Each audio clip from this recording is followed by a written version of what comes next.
একজন শিক্ষার্থীটার দিকে তাকিয়ে পড়তেছিল, আর কোনো ইমোশন নাই, মানে একদম হতবিহ্বল হয়ে গেছে।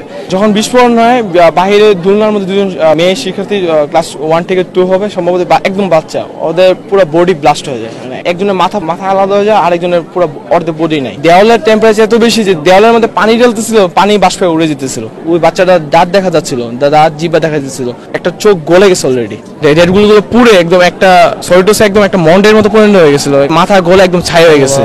আমি যখন স্কুল ক্যাম্পাসের পাশে যে ক্যান্টিন, ওই ক্যান্টিনের খাবার নিয়ে বাইরে এসে খেতেছিলাম, তখন হঠাৎ করে দেখি যে এখান থেকে বিমানটা এসে প্রচন্ড গতিতে ক্যাম্পাসের ভিতরে ঢুকে যাওয়ার পর প্রথম বিস্ফোরণ হয়। প্রথম বিস্ফোরণের শকে আমরা সবাই ছিটকে পড়ার পর কানে, মানে একটা নর্মাল টায়ার ব্লাস্ট হলে তো কানের পর্দা স্তব্ধ হয়ে যায়। এই এত বড় বিমান বিস্ফোরণ হয়েছে, আমরা সবাই যারা বাচ্চা ছিল, টিচার সবাই 2-3 মিনিটের জন্য বুঝতে পারি না কিছু হয়েছে। 2-3 মিনিট পর যখন আমরা দাঁড়াই, কিছুক্ষণ পর থেকে আবার একটা বিস্ফোরণ হয় যে ফিউল ট্যাঙ্কের মধ্যে।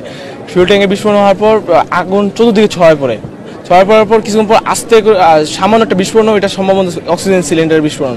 ওটা হওয়ার পর আগুনটা এত ভয়ঙ্কর মানে রূপ নেয়, বলার মতো না। আগুনের টেম্পারেচারে ধারের কাছে যাওয়া যেতেছিল না, ওখানে যে কি হচ্ছিল ওইটাও দেখা যাচ্ছিল না, ধোয়া, আগুনের টেম্পারেচারে।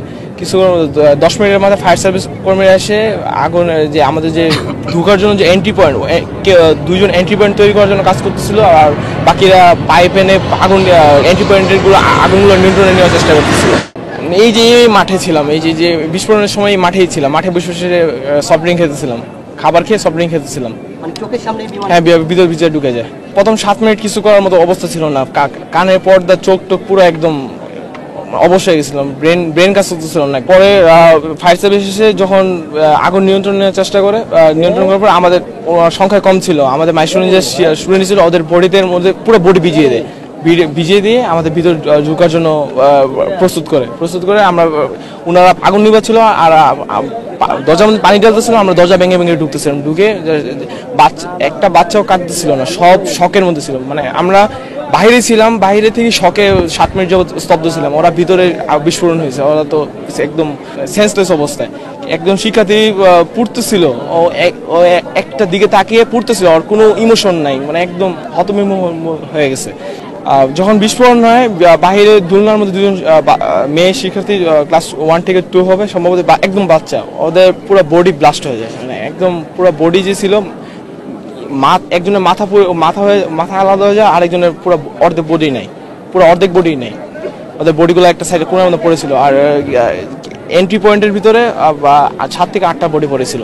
তখন ফায়ার সার্ভিসের ভিতরে ঢুকি, সবাই তখন পড়তেছিল।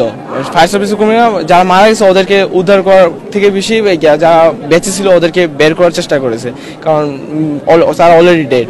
তোমার পরবর্তীতে ওরা কয়লা হয়ে গেছে একদম, মানে টেম্পারেচার এখানে মিনিমাম 1500 থেকে 1700 ডিগ্রি সেলসিয়াস তাপমাত্রা ছিল। তারপর জেট বিমানের ফিউলের ভিতরে ফিউলের টেম্পারেচার, মানে আগুনের তীব্রতা সামান্য যে পেট্রোল অকটেন এগুলোতে তো অনেক বেশি।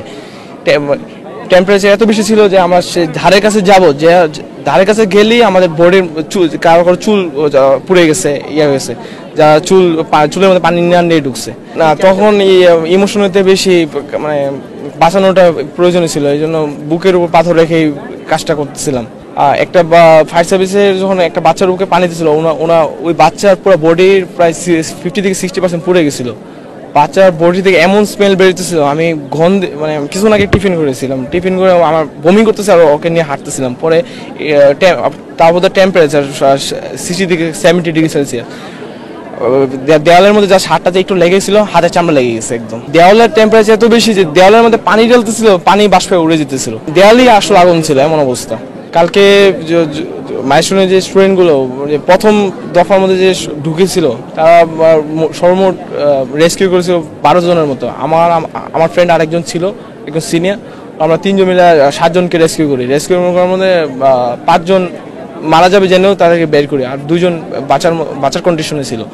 একজন বাচ্চার পুরো বডিটা পুড়ে গেছে, গাল পুড়ে গেছে, জিহ্বা, ওই বাচ্চাটার দাঁত দেখা যাচ্ছিল, দাঁত জিহ্বা দেখা যাচ্ছিল, একটা চোখ গলে গেছে অলরেডি। এখানে ডেড বডির কথা বলছেন, যে ডেড বডিগুলো দেখার মতো ছিল না, মানে ডেডগুলো পুরো একদম একটা সরিটোসে একদম একটা মন্ডের মতো পরিণত হয়ে গেছিল। মানে কি বলবো, ওটা মানে বাচ্চাদের মাথা তো এমনি একটু হালকা, এত টেম্পারেচারের মধ্যে মাথা গলে একদম ছাই হয়ে গেছে।